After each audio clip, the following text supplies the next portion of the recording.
L'humour et la magie, deux ingrédients qu'il conjugue à la perfection dans son nouveau spectacle Grandis un peu aux Folies Bergères à Paris. Bonsoir Éric Antoine. Bonsoir Céline, merci de m'accueillir. Tout le plaisir est pour nous. Ce spectacle, c'est un peu un retour dans votre enfance. Oui, la question est, est-ce que l'enfant que j'étais serait heureux de passer un moment avec l'adulte que je suis devenu ?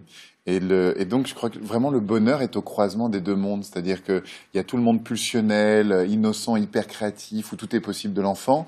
Et il y a le monde aussi de la maturité, où on commence à avoir une pensée un peu plus complexe de l'adulte. Et je crois que c'est au croisement de ces deux énergies que le bonheur est. On en parle dans un instant. On regarde tout de suite un extrait de votre spectacle.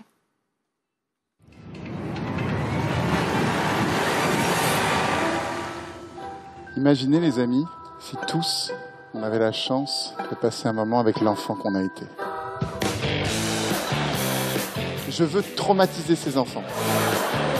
Maintenant, on a une machine à laver et on a une enfant. Est-ce que tu sais qu'un magicien, par exemple, dans un spectacle comme celui-là, ça fait à peu près une quinzaine de tours. Toi, tu vas faire 1400 tours en 1 minute.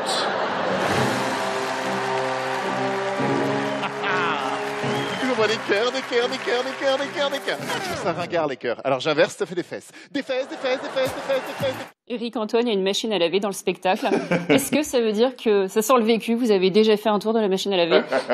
Non, mais il y a ces horribles faits divers qui arrivent toujours avec ces enfants mis dans des congèles, des machines à laver qui m'arrachent le cœur. Et comme j'aime toujours rire de ce qui m'arrache le cœur, la machine et l'enfant devaient être sur scène en même temps. Vous Voilà. aimez les enfants? J'aime énormément. Depuis que j'ai mes enfants, j'aime moins les autres. Non, je crois que le magicien que je suis, c'est vraiment la base de mon métier, c'est le dialogue avec les enfants. Et comme je trouve mon enfance s'est passée trop vite, je la cherche continuellement sur scène. Et en plus, le rêve que j'avais quand j'étais enfant, c'était celui de faire des spectacles, de raconter des histoires. Et finalement, tous les soirs, je réalise mon rêve de gosse. Donc ça, c'est assez joli. Quelles sont vos sources d'inspiration, votre enfance, vos enfants?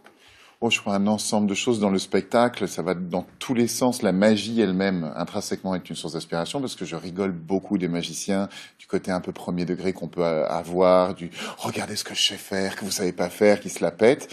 Je ris évidemment des absurdités, de la manière dont l'adulte parle aux enfants de manière parfois avec un vrai manque de finesse.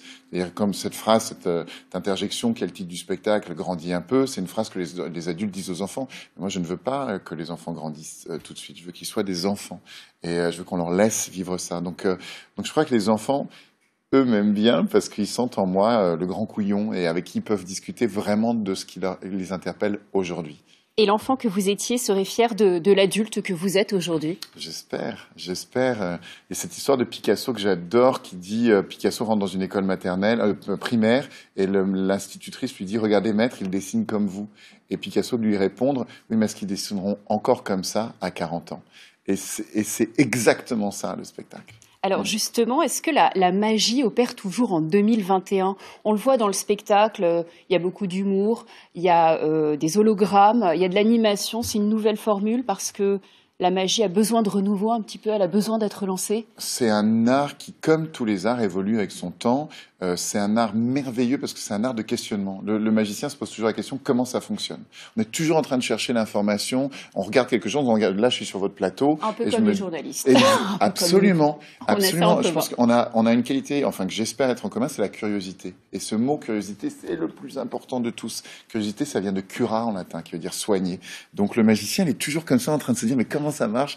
Et ça, c'est aussi quelque chose de l'enfant. Donc plus l'enfant pose de questions, je déteste quand on dit aux enfants arrête de poser des questions. Pose le maximum de questions que tu peux. Et justement, une autre question, quels sont vos projets après ce spectacle? Déjà, il y a la tournée. Là, j'ai plusieurs émissions sur une chaîne concurrente, donc je ne dois pas en parler. Il y a plusieurs émissions, il y a un projet autour de l'écologie, il y a d'autres spectacles que j'ai en tête. Et puis, je suis en train de travailler sur des fictions en ce moment, des adaptations et de l'écriture. Eh bien, on suivra ça avec beaucoup d'attention. Merci Éric Antoine. Je rappelle le nom de votre spectacle Grandis un peu aux Folies Bergères à Paris. Une belle idée de sortie pendant ces vacances à découvrir jusqu'au 16 janvier.